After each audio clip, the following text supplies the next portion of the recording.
Donald, you're probably the best-known builder, particularly of great buildings in the city.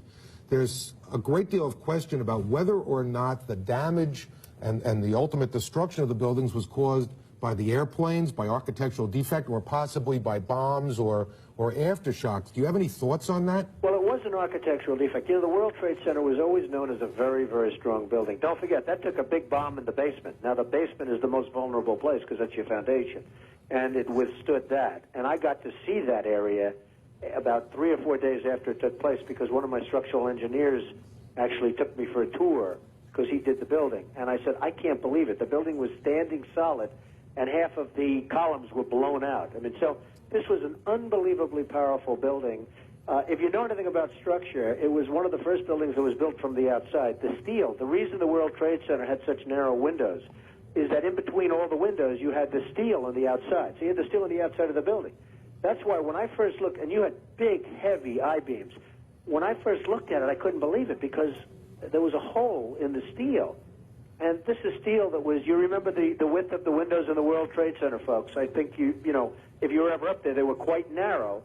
And in between was this heavy steel. I said, how could a plane, even a 767 or 747 or whatever it might have been, how could it possibly go through the steel? I happen to think that they had not only a plane, but they had bombs that exploded almost simultaneously, because I just can't imagine anything being able to go through that wall. Most buildings are built with the steel is on the inside around the elevator shaft.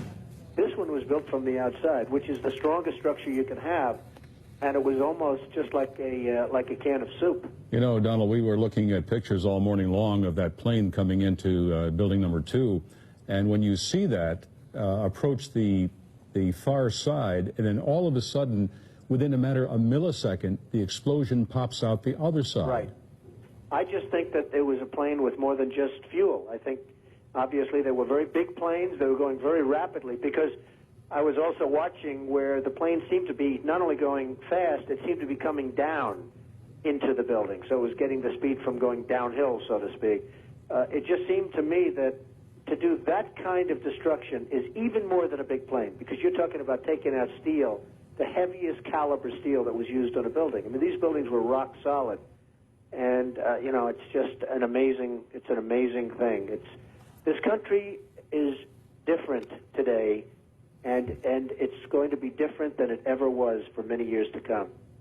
Very profound statement and very true.